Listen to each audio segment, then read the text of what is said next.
आकाशवाणी मध्य प्रदेश से प्रस्तुत हैं प्रादेशिक समाचार।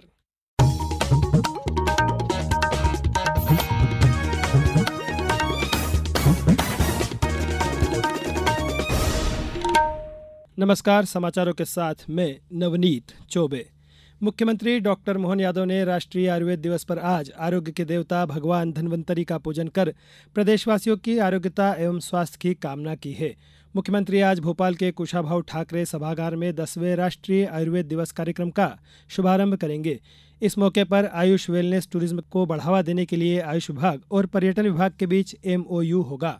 मुख्यमंत्री डॉक्टर यादव आयुष जन स्वास्थ्य कार्यक्रम का 55 जिलों में विस्तार, कैंसर रोगियों के लिए कारुण्य कार्यक्रम और औषधीय पौधों के लिए हेल्पलाइन भी शुरू करेंगे। साथ ही मध्य हरपल दर्पण पत्रिका और जन आरोग्य समिति की नियमावली का विमोचन करेंगे। इस कार्यक्रम की अध्यक्षता आयुष मंत्री इंदर सिंह परमार करेंगे। गृह मंत्री अमित शाह ने आज गांधीनगर के महात्मा मंदिर में स्टार्टअप सम्मेलन 2025 का उद्घाटन किया। राज्य शिक्षा विभाग द्वारा आयोजित इस 2 दिवसीय कार्यक्रम में 1000 से अधिक स्टार्टअप, 5000 इनोवेटर्स, 100 उद्योग सलाहकार, 50 से ज़्यादा वेंचर फंड और अग्रणी नीति निर्माता शामिल होंगे।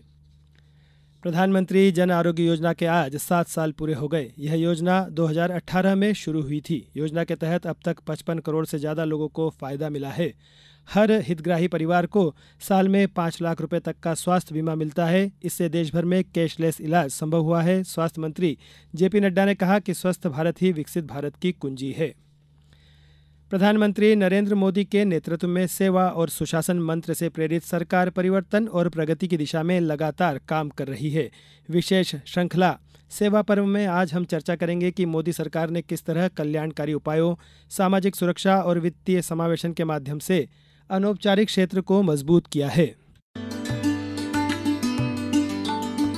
अगर आपके पास गिरवी रखने के लिए कुछ नहीं है तो चिंता ना करें, मोदी आपकी गारंटी लेंगे। आश्वासन के ये शब्द प्रधानमंत्री ने पिछले साल PM स्वनिधि के लाभार्थियों को संबोधित करते हुए कहे थे। जिनके पास गारंटी देने के लिए कुछ नहीं था, मोदी ने कह दिया था बैंकों से भी और रेडी पटरी वाले भाई बहन को भी, अगर आपके पास गारंटी देने के लिए कुछ नहीं है तो चिंता मत कीजिए, मोदी आपकी गारंटी लेता है। लगभग 45% सकल घरेलू उत्पाद यानी GDP योगदान के साथ अनौपचारिक क्षेत्र भारतीय अर्थव्यवस्था में महत्वपूर्ण हितधारक रहा है। प्रधानमंत्री मोदी के नेतृत्व में सरकार ने असंगठित क्षेत्र में काम करने वालों को सशक्त बनाया है। प्रधानमंत्री street vendor Atmanirbhar Nidhi PM Svanidhi योजना रेडी पटरी वाले दुकानदारों को कार्यशील पूंजी ऋण की सुविधा प्रदान करती है और इसमें डिजिटल भुगतान पर कैशबैक जैसी सुविधाएं भी शामिल हैं। कोविड-19 महामारी से प्रभावित रेडी पटरी वालों की मदद के लिए जून 2020 में शुरू की गई इस योजना को अब 2030 तक बढ़ा दिया गया है। जलंधर के एक विक्रेता ने बताया कि इस योजना ने कैसे उनको व्यवसाय में मदद की। मैं कपड़े का काम करता हूँ तो बाकी मेरे को पता चला था कि स्कीम आई है 10,000 रुपए लोन की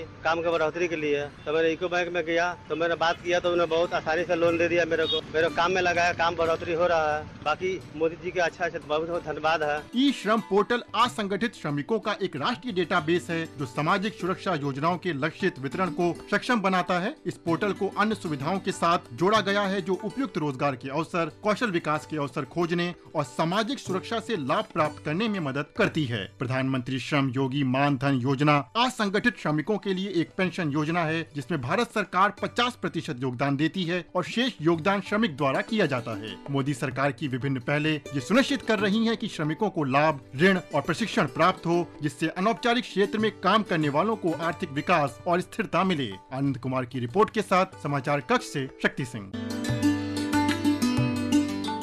राष्ट्रीय कृमि मुक्ति दिवस पर आज प्रदेश भर में 1 से 19 साल के बच्चों को स्कूल और आंगनबाड़ी केंद्रों में कृमिनाशक एल्बेंडाजोल गोली खिलाई जाएगी। इसके साथ ही 20 से 49 साल तक की ऐसी महिलाएं जो गर्भवती या धात्री नहीं है उन्हें भी यह दवा दी जाएगी। भोपाल में करीब 9.5 लाख बच्चों को यह गोली खिलाने का लक्ष्य रखा गया है। अब समाचार संक्षेप में। मुख्यमंत्री डॉक्टर मोहन यादव की अध्यक्षता में आज मंत्रालय में कैबिनेट की बैठक संपन्न हुई। बैठक में कई महत्वपूर्ण निर्णय लिए गए। इस बुलेटिन में बस इतना ही। अगला बुलेटिन शाम 7:10 पर। नमस्कार।